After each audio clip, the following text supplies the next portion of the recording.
Donald Trump's presidency has been a disaster. He's deeply unpopular, and Republicans have failed the American people on the economy. The cost of living in the United States of America is completely and totally out of control. Republicans promised to lower the high cost of living on day one. Costs have not gone down, they've gone up. Housing costs are up. Electricity bills through the roof. Child care costs up. Insurance costs up. And Republicans continue to refuse to extend the Affordable Care Act tax credits. And as a result of that, tens of millions of Americans are about to experience dramatically increased health insurance costs, such that they will be unable to go see a doctor when they need one. The Affordable Care Act tax credits expire on December 31st. Donald Trump and Republicans don't give a damn.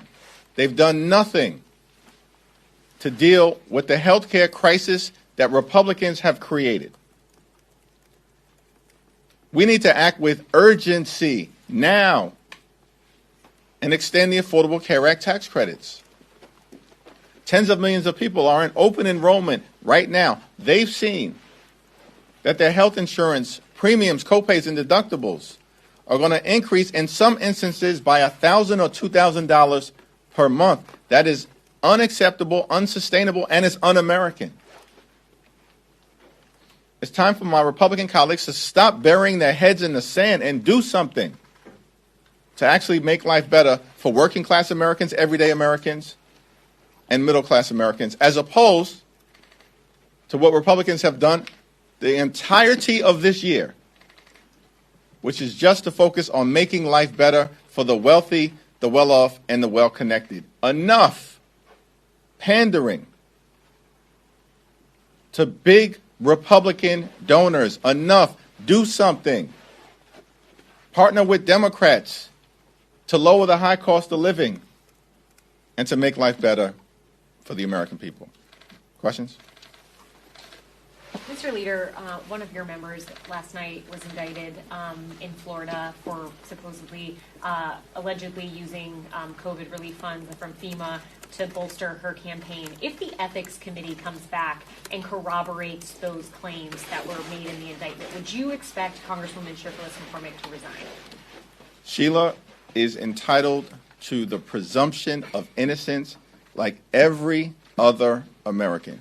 She's entitled to her day in court, and she's entitled to a jury of her peers who are going to follow the facts and be guided by the law. Thank you. After this week of censures and back and forth over that, Congressman Don Beyer and Don Bacon introduced a proposal to increase the threshold for approving that. Is that something you would support? Don Beyer is an extraordinary and thoughtful member of Congress.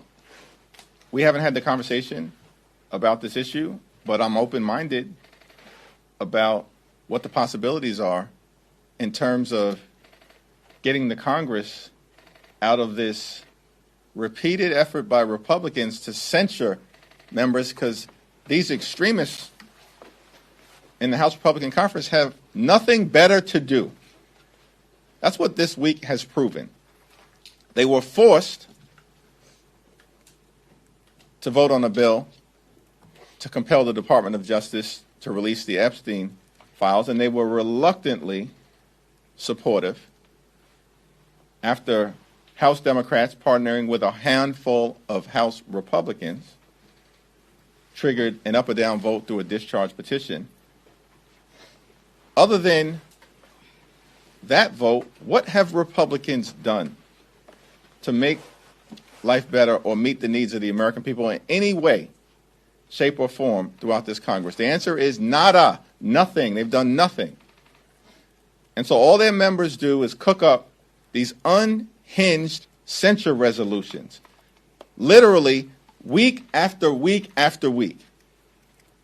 That's all they do, which is why they're deeply in trouble.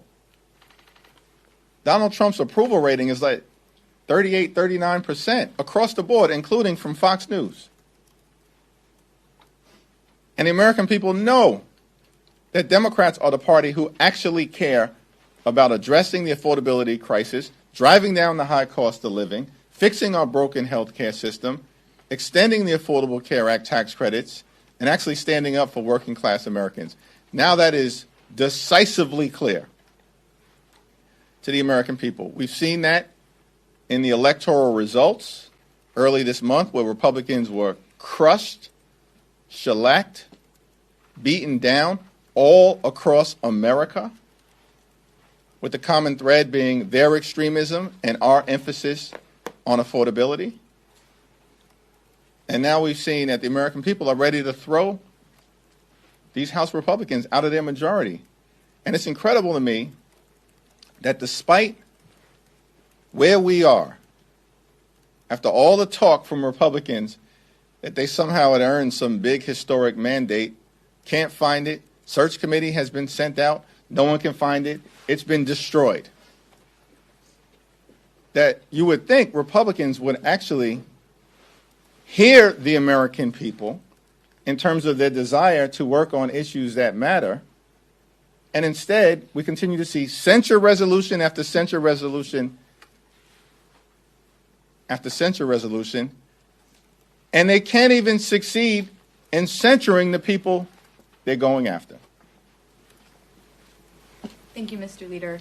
Are you at all concerned that the recent allegations against Democrats, such as communicating with a sex offender and embezzling FEMA funds, are going to harm the momentum that your party carried out of the elections earlier this month? We're going to continue to focus on the issues that matter for the American people. Affordability, lower the high cost of living, health care. We've got to fix our broken health care system, and that begins with renewing the Affordable Care Act tax credits, not allowing Republicans to destroy the Affordable Care Act. And we have to clean up corruption, which we are experiencing in real time. And we've got to deal with in the Congress, in the Supreme Court, and certainly with this administration, which is running the largest pay-to-play scheme in the history of the world. Here's the interesting thing about Donald Trump and the Republicans. They've done nothing to make life better for everyday Americans, nothing to fix our broken health care system, nothing to lower the high cost of living, but everything in the world possible to enrich themselves, their friends, and their families. That's corruption in real time, and the American people are rejecting it. Can you talk to me a little bit more about the broader Democratic affordability agenda? You talked about the ACA tax credits. If you had the majority right now, what would you do to lower inflation, which is notoriously difficult to handle? Well, we need to work in a variety of different areas, and of course the American people are most concerned about health care, housing, and grocery prices. And so in the next few weeks, and certainly in the early part of next year, we'll talk with a greater degree of specificity about some of the policies that we actually believe need to be implemented. But here's something that we can start with: getting rid of the Trump tariffs, which are costing the average American family thousands of dollars in additional expense per year. Get rid of the Trump tariffs. That's something that can be easily done. They should never have been put in place in the first place. It was an overreach by Donald Trump. It may get struck down by the Supreme Court, but the Congress should have never allowed it to happen, because Donald Trump doesn't have the unilateral authority to impose tariffs, but the Trump tariffs are crushing everyday Americans, and that's where we can actually start right now to make a difference in America, a country that's far too expensive, and ease some of the crushing burden that has been placed by Republican policies on everyday Americans. Thank you.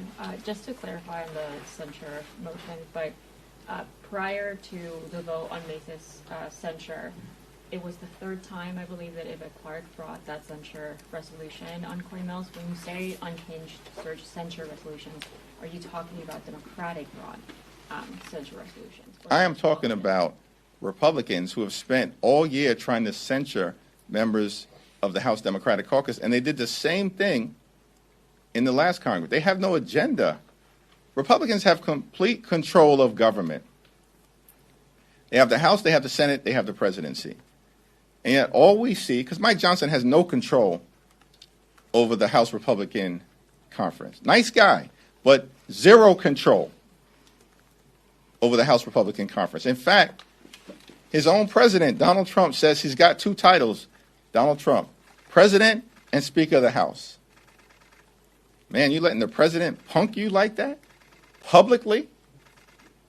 So there's zero control that the deputy speaker has over, talking about Mike Johnson, deputy speaker, zero control that he has over the House Republican conference.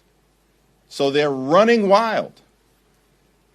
And all they are doing, because they have zero policies to make life better for the American people, is to cook up censure resolutions. Week after week after week. And that process needs to be brought under control. Do I expect that Mike Johnson is going to do it? Of course not.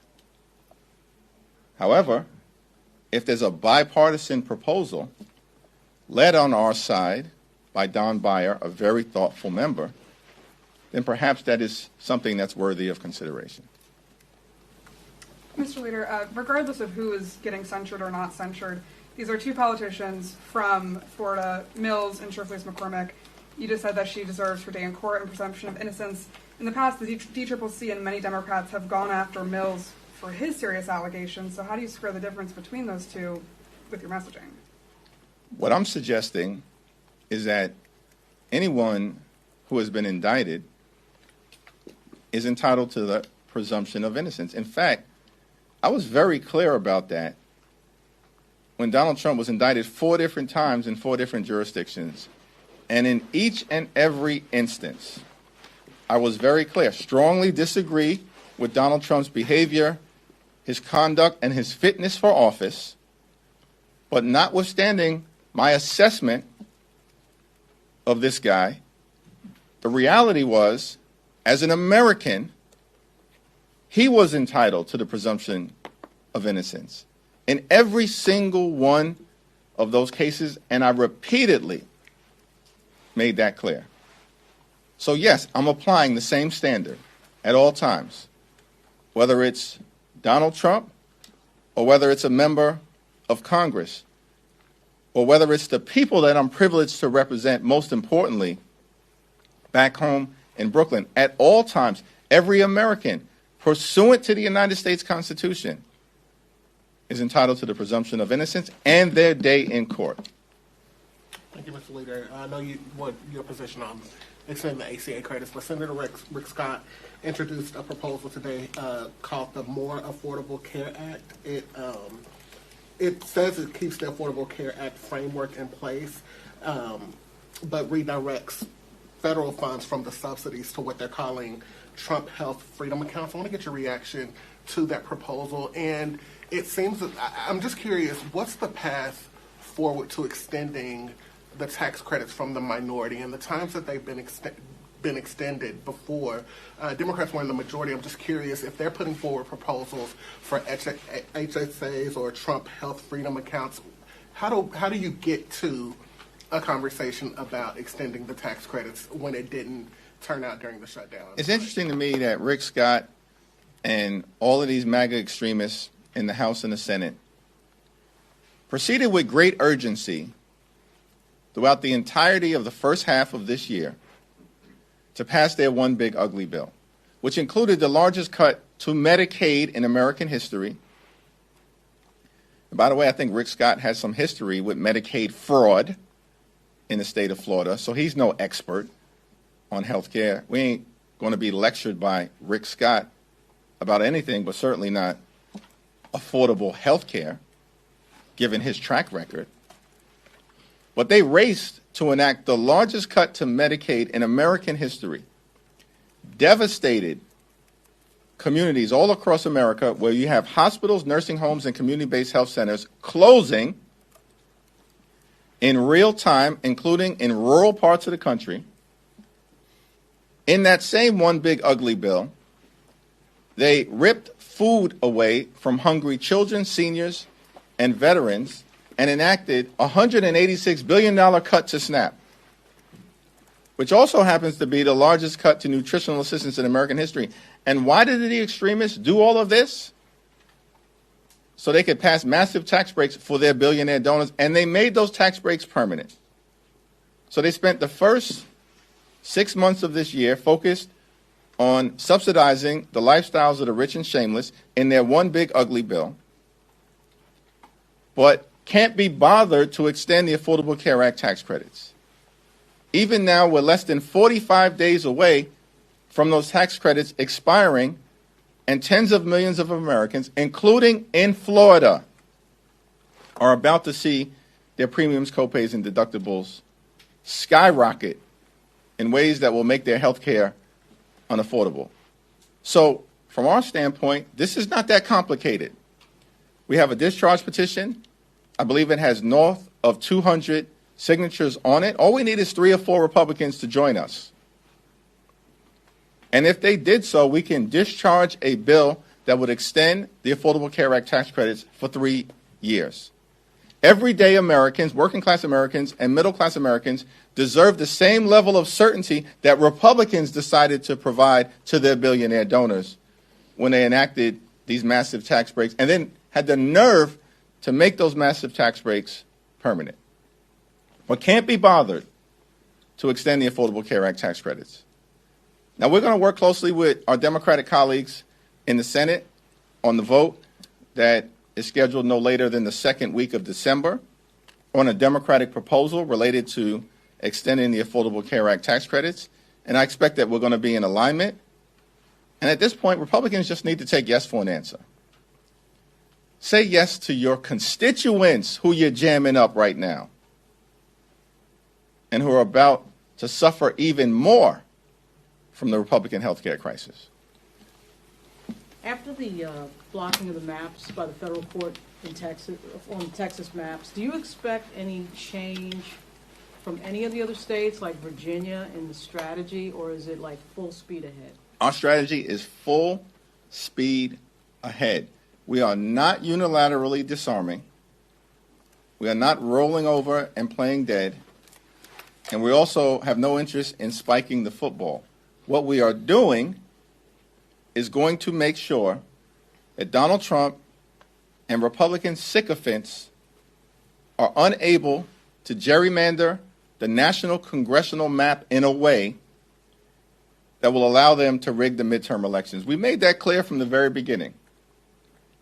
And we are not going to take our foot off the gas pedal until we are certain that the American people are guaranteed a free and fair midterm election in November of 2026.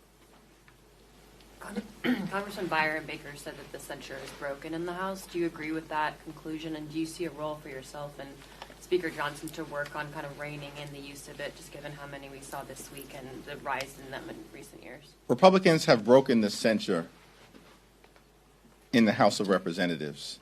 It is broken. The extremists have broken it because they have no agenda, no vision, no plans, no legislation to make life better for the American people and address the affordability crisis that's crushing everyday Americans. And so they're obsessed with censures. But what did they not get from the results of them being destroyed across the country? The American people know electorally. The American people know they have no agenda. Why are they doubling and tripling down on this extreme censure approach? It's getting them nowhere. And so we're trying to help them out. Don Byers trying to help them out. Get out of your own way. Now, do I think that Mike Johnson, nice guy, right? But do I think that Mike Johnson has any interest in actually reining in his extreme members? Of course not. He doesn't have any control over them. You know, I think he talked about dignity and decency and things of that nature, and then all we're seeing is Republicans do the exact opposite. It's extraordinary to me. We had patriotic members of the House and the Senate have their lives threatened by Donald Trump in the most unhinged, unacceptable, unconscionable, and un-American way. Disgusting and dangerous what Donald Trump has said in accusing patriotic members of Congress and the Senate who served this country well of treason and suggesting they should be killed. That's disgusting. But we, of course, have come to expect this from Donald Trump. What's extraordinary to me is that Mike Johnson doesn't even have the decency to distance himself from Donald Trump's death threats leveled at patriotic members of Congress. Even John Thune found it reasonable for him to say he disagrees with what Donald Trump accused members of Congress of doing earlier today. Even John Thune had the decency to distance himself from Donald Trump's remarks. But Mike Johnson couldn't say a thing about it. And his silence speaks volumes. Thank you, everyone.